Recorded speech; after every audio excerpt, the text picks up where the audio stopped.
noris jau ir draugų pasikviesti, ir šašlykų pasikepti. Tik tas, kad man teras po tą šaltąją sezoną, ne kažką atrodo. Todėl šiandien atvykau pas Tomų iš MDS terasų ir tikiuosi, kad jis manį pakonsultuos, kaip aš galiu paruošti savo terasų šiltajam sezonui. Pakliuvom ant oro, bet per lietų gali arba nieko nedaryti, arba imti ir susigalvoti kažką. Čia matas, kad jie reikia biškį atnaujinimą. Nuimam tą skėtį, necukriniai, ne? Nesulysim. Jo, neištirpsim. Tai su kokiais dažniausiai iššūkiais susiduri žmonės, kai jiem reikia susitvarkyti terasų po žiemos? Pavyzdžiui, pas man mačiau ir pelėse, ten lentos išblūkė ir taip toliau. Pagrindinis iššūkis yra alyvuoti ar nealyvuoti. O alyvuoti reikia. Tai neišsisukinėkit. Kiekvieną medinę terasą reiktų alyvuoti kas metai, ją pagirdyti ir apsaugoti. Tai čia numeris 1 dalykas. O tada jau ateini į vietą ir žiūri, ką turi. O tai kaip žmogui suprasti, kad jiem reikia tos jau rimtos priežiūros tai terasai ir neužteks šepečia, skuduro ir vandens.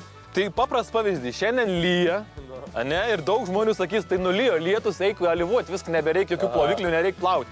Tau turiu skudurėlį, paimk, pavalyk biškį po lietaus tą terasą ir pažiūrim, kas bus ant to skudurėlio. Pažiūrim, kas čia bus.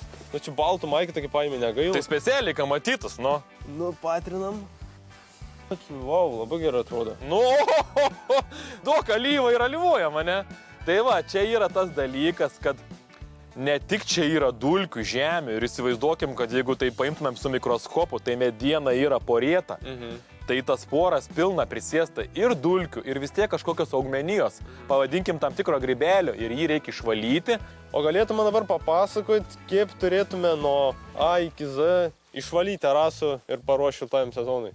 Tai imam ir darom. O šitą gali šluotą imti, ar reikia kitokių kažkokio? Gali šitą, bet imkim didesnę šluotą, nusišluoti šiukšlėm pirmą. Primenu, tai va, grūdų šlavimų.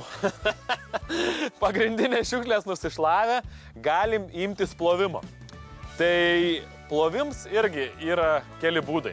Gali imtis paprastesnį automatizuotą su elektriniu kažkokiu įrankiu specifiniu, tuoj parodysiu kokiu. Arba imti kietą šepetį, reiškia sušlapinam terasą, išpurškiam ploviklių, ištrinam kiekvieną lentą, paskui perplonam su vandeniu. Arba imam kitus variantus, čia yra šepetys, vadinkim diskinis batarikinis ploviklis.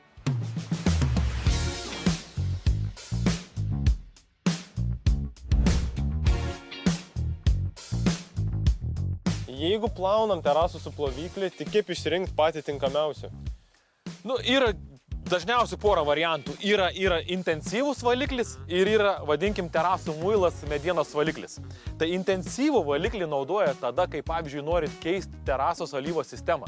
Naudojot vieną alyvą, praeitais metais nusipirko šiandien kitokios gamybos alyvą, tai tos alyvos gali nedraugauti, gali išmesti dėmėm, dar kažkas atsitikti. Tokiu atveju turit naudoti intensyvų valiklį. Jeigu terasą apleidot, nealyvavot kas metai ir jis atrodo jau nekaip, taip žmogiškai, kaip čia paaiškinsiu, ne kaip prastai atrodo terasa, jau stipriai reikia atnaujinti, vėlgi intensyvų valiklį.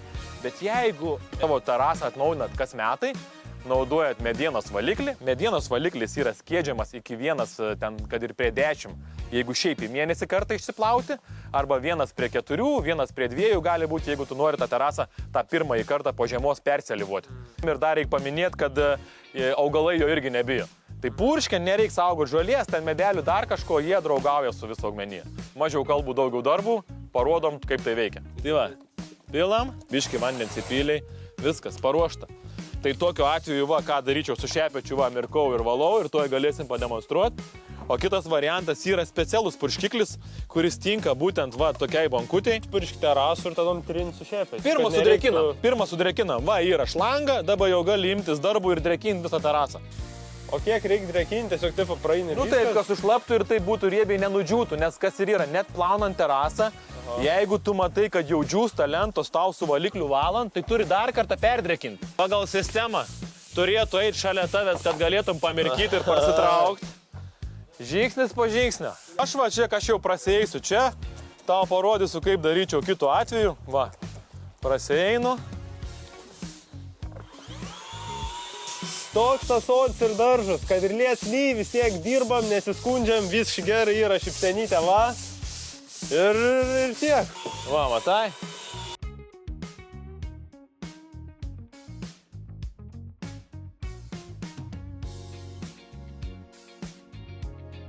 Niek čia per daug nereikia laukti, ištrynėm, palaukiam kelias minutės, kad dar tas valiklis kuo daugiau įsigertų į poras ir imam šlangą ir perplaunam su vandeniu, viskas.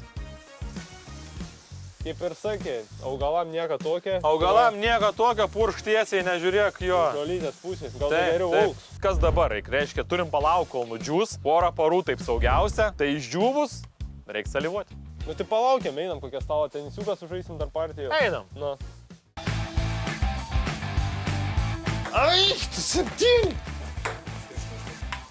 O, 9. sakau, toj pusėje labiau jaudina žmonės. Arba man. Kažkas bus iš tavęs. Einam Einam valiuot. valiuot. Beveik susinchronizavom.